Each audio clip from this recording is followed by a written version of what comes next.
me, you're a lazy bum. Hey everybody, this is Ben, aka the Ender Engineer, and today I am announcing a special YouTube project. I have permission from one of my favorite Splatoon artists, Tamarinfrog. I will be cosplaying as her 16 characters from Team Splat Jam, Team Vitamin Inc., Team Pedal Splash, and Team Toxic. No, it's 16 characters total, not 16 per team. I will be playing 16 matches and keeping track of the win-loss ratio. Now, I am going to have to put a few rules into this just to make things more interesting. Rule number 1, I must be them in complete and utter form. That means I'm going to change my skin color, my eye color, wear all of their clothing, change my gender, and use their weapon of choice. It doesn't matter how much I like or dislike the setup, I must use it no matter what.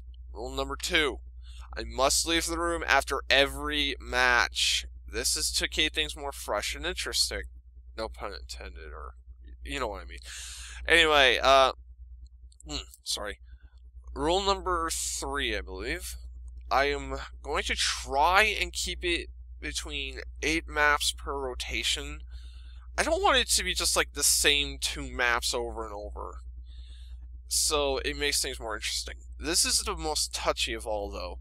Rule number 4, I can neutralize a win or a loss under special conditions. What are these conditions? Simple. Condition number 1, either side has someone disconnect. The fights must be full-on 4-on-4 fights. If someone leaves the room at the end of the match, it still counts.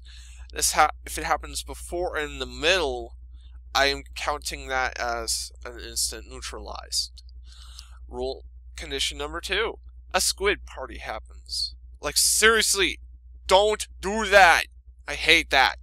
Then again, I bet a lot of you are going to do it anyway. Ugh, I hate squid parties. Anyway, condition number 3, if someone on either team barely does any effort, I am not going to count it.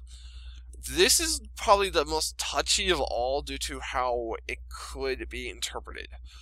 However, I do believe I have a system that might work. If I see a high splat total but a low score, then I understand they tried their hardest. However, if I see somebody who gets like barely anything at all, is just spamming those stupid messages over and over, I will immediately neutralize that victory or loss. I know it sounds kind of stupid, but I gotta make sure everything works out fine. I want these to be full 4-on-4 battles. Now, there will be a bit of an issue with Arnic. I do not have the legendary cap as I am recording this, so I'm going to have to try and get that out of the way as soon as I can. And to make things more interesting, this entire thing is randomized. Yeah, I don't know who I'm going to be playing as, so let's get going. I should have my first video up by tomorrow from the day I'm recording this. I am the Ender Engineer. Hope you have a fantastic day. Later.